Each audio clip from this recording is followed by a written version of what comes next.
Ahead of the hurricane, the Trump administration's EPA chief Scott Pruitt said that now was not the time to talk about climate change. Quote, to have any kind of focus on the cause and effect of the storm versus helping people who are actually facing the effect of the storm is misplaced. To use time and effort to address it at this point is very, very insensitive to the people in Florida. But today I spoke with the chair of the Collier County Commission here, Penny Taylor.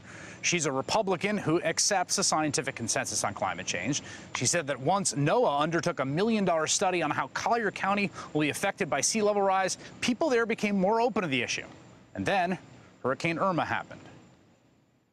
The folks that say, oh, you know, it ebbs and it flows and whatever, well, it does, but this ebb might be longer than we've ever experienced. And so, to me, there's much more openness, there's much more willingness to work. And as horrible as this event has been, what an extraordinary opportunity to gain data. In fact, today we're flying over the county, mapping where the flooding is. There's still flooding in a lot of areas. So we're doing that today. And that, you know, all of a sudden, oh, you mean you live on a hill, you don't flood? That doesn't always hold true. So how do you talk to fellow Republicans about this issue? I mean, you've got the President of the United States, you know, sort of dismisses it. Scott Pruitt said now is not the time to talk about this. You think that's not true? You know, where is this man? Get him here. There's never been a storm acting like Irma did in the Atlantic. We've never had such a strong storm acting like Irma. The scientists say our storms are going to get stronger. They're going to come at us more with more frequency. There's more water pushed in. Yeah. The water's going to come up.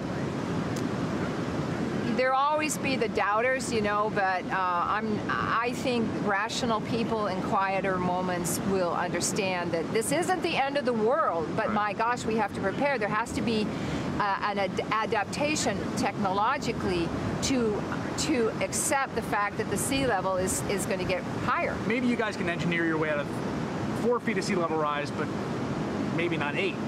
Right. Like at a certain point, do you feel like we need to be doing something on the cause side? Oh my gosh, yes. It's a duet. Right. You can't just say, oh, we can handle this. You gotta bring it on. We can do it. You know, that's not. We've got some good engineers here. Yeah. You know, it's a question of engineering. That's never going to happen. No. We have to make changes, and it's so difficult with people to make changes to understand that they need to adapt to the changing times, and that's part of the challenge we have. And that takes time, but you have to be persistent. You can't go and pretend like, you know, it doesn't exist. But you're a rare Republican office holder who has this set of beliefs. Oh. I mean, it's true. I mean, and I just wonder, like, when you talk to other people, like, you know, you're running a county here, so I get the feeling that you're not involved in particularly brutal partisan fights down here. Right. Right? I mean, I imagine the politics here have to do much more with kind of local municipal issues. Yes. Big, you know. Yes. Blue versus red issues. Yes. But I guess, like, do you feel like, does it frustrate you that the leaders of this party are just whistling past the grave on this? Yes, frankly, yes. It's nonsense.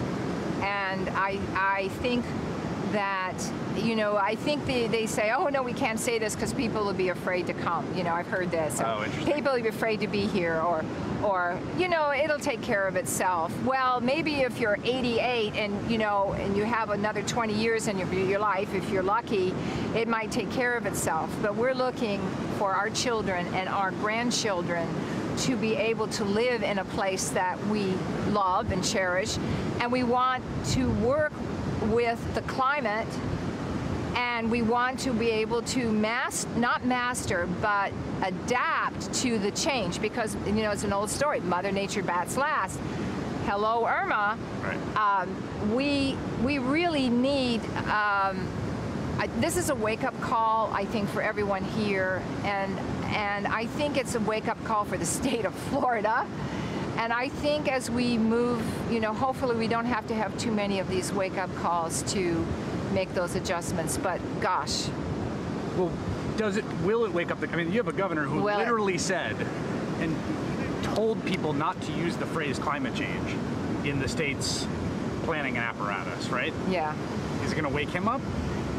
You know what, that might have been, I don't know why that was said, because he's a highly intelligent man, and what he's done in mobilizing for this storm, and how it seems like he's done a very impressive job. Extraordinary we have, and you know, I think it's part of that mindset that, oh gosh, if we talk about climate change, it's going to hurt our economy, people aren't going to come. I think nothing is further from the truth. I mean, we're here on the beach, it's sunny, people love this weather, they can kind of put it out of their mind. They're going to come. Right. I've been told, you know, and the way I look at it is, oh, they're not going to come? Oh, that's pretty good. But right now we have to build for them, and when we build, we have to build for the future. And it's very, very difficult, but it's not impossible to make this happen. We just have to be persistent. Hey there, I'm Chris Hayes from MSNBC. Thanks for watching MSNBC on YouTube. If you want to keep up to date with the videos we're putting out, you can click subscribe just below me, or click over on this list to see lots of other great videos.